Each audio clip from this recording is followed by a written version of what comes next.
दोस्तों, आज की कहानी है ननद जी पूजा में बैठने का अधिकार बड़ी बहू को ही क्यों मिला। दोस्तों, कहानी शुरू करने से पहले अगर आपने चैनल को सब्सक्राइब नहीं किया हो तो कर लीजिए ताकि आपके पास पहुंच सके हर नया वीडियो। बड़ी बहू, तुम अभी तक तैयार नहीं हुई और छोटी बहू कहाँ? उससे कहा था कि किशन वो संभाल ले ताकि तुम समय से पूजा के लिए तैयार हो जाओ। किरण जी गुस्से से बोली, मम्मी जी, नेहा छोटी बहू को पीरियड आ गए हैं और उसके पेट में भी दर्द हो रहा। मैंने ही उसे कमरे में भेज दिया क्योंकि ब्राह्मणों का सात्विक खाना वह नहीं बना सकती। सब कुछ हो गया, बस गरम गरम पूरी तलनी रहेगी। मैं पूजा के बाद सुमन दीदी के साथ मिलकर बना लूंगी। लिपिक ने जल्दी जल्दी हाथ कढ़ाई में चलाते हुए कहा, बड़ी बहू, तुमको बताया था कि ये कुल देवी की पूजा है और खाना घर की बहुएं ही बनाती हैं। बेटी सिर्फ पूजा में बैठ सकती हैं लेकिन पूजा के लिए प्रसाद नहीं बना सकती। और ये छोटी का भी अभी आना था। मैंने तुम दोनों से पूछकर ही आज का दिन रखा था।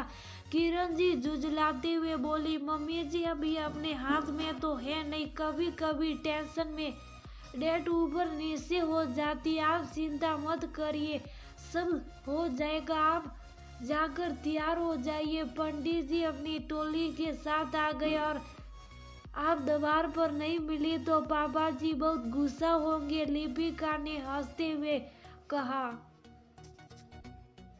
तो किरण जी भी हाँ में हाँ सिर हिलाते हुए तैयार होने चली गई। बड़ी मम्मी के पेट में दर्द हो रहा। उन्होंने गर्म पानी की थैली मांगी है। सिंधु लिपिका की साड़ी खींचते हुए बोला, बेटा, आप मम्मी से कहो कि अभी गैस खाली नहीं है। उनके रूम में हॉट वाटर केतली होगी, उसी में गरम कर ले। लिपिका ने सिंटू का गाल सहलाते हुए कहा, मम्मी कह रही थी कि वह खराब हो गया, इसलिए आप गैस पर पानी गरम कर दीजिए। सिंटू की बात सुन लिपिका सो गई और मन ही मन में सोचने लगी कि अभी सुबह ही तो उसने नेहा को उस केतली से पानी पीते देखा था, फिर इतनी जल्दी कैसे खराब हो गया।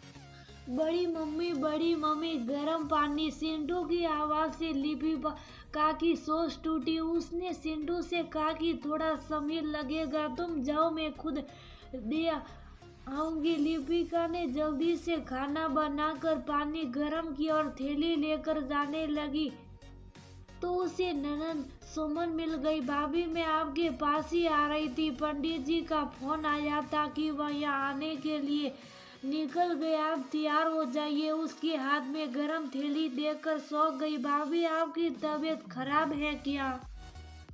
अरे नहीं दीदी, मुझे कुछ नहीं हुआ। नेहा को पीरियड आ गए और उसके पेट में भी दर्द हो रहा है, तो ये गरम थैली उसे ही देने जा रही थी। लिपिका ने बताया, इसे आप मुझे दीजिए, मैं दूंगी। आप जाकर जल्दी से तैयार हो जाइए।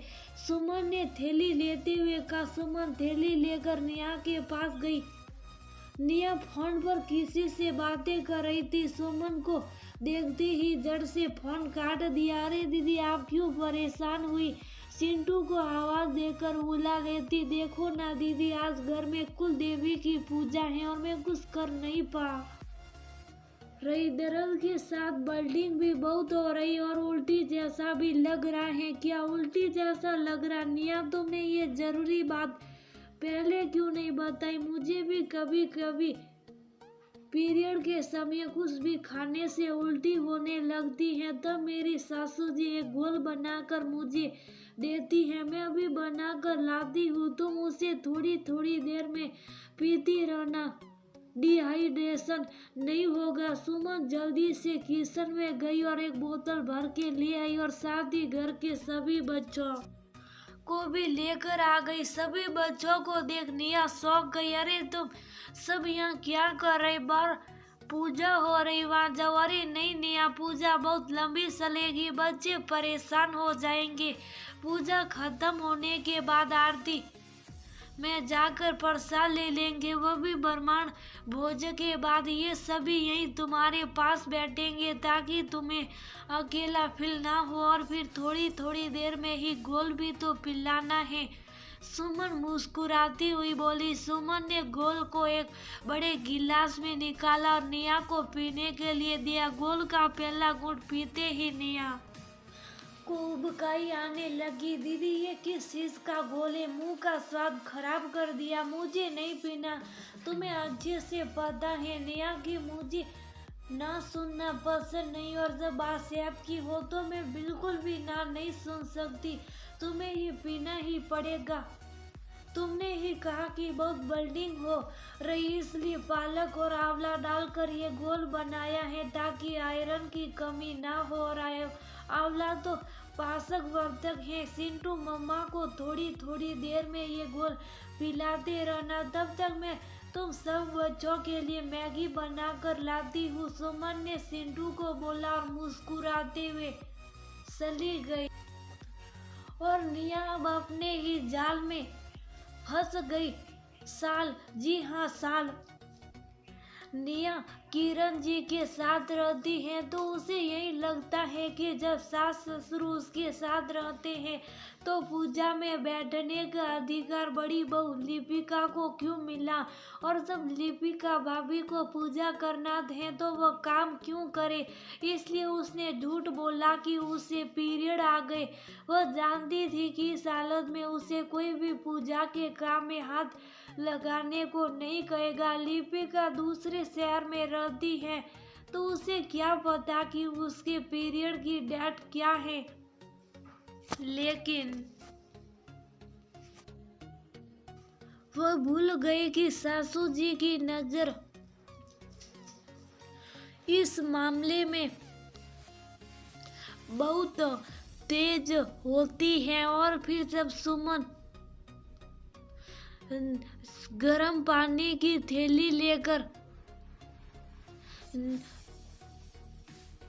गई नेहा के पास गई थी तो फोन पर नेहा की बातें सुन ली थी। वह अपनी मम्मी को बता रही थी कि उसने कैसे चालाकी से पीरियड का बहाना करके कामों से छुटकारा पा लिया और वह आराम से बेड पर आराम कर रही। तब सुमन ने उसे पालक और आंवले के साथ करेला का जूस बना कर दिया, क्योंकि नेहा को तीनों चीजें पसंद नहीं थी। नेहा की होशियारी, बहानेबाजी और ना करना उसी पर भारी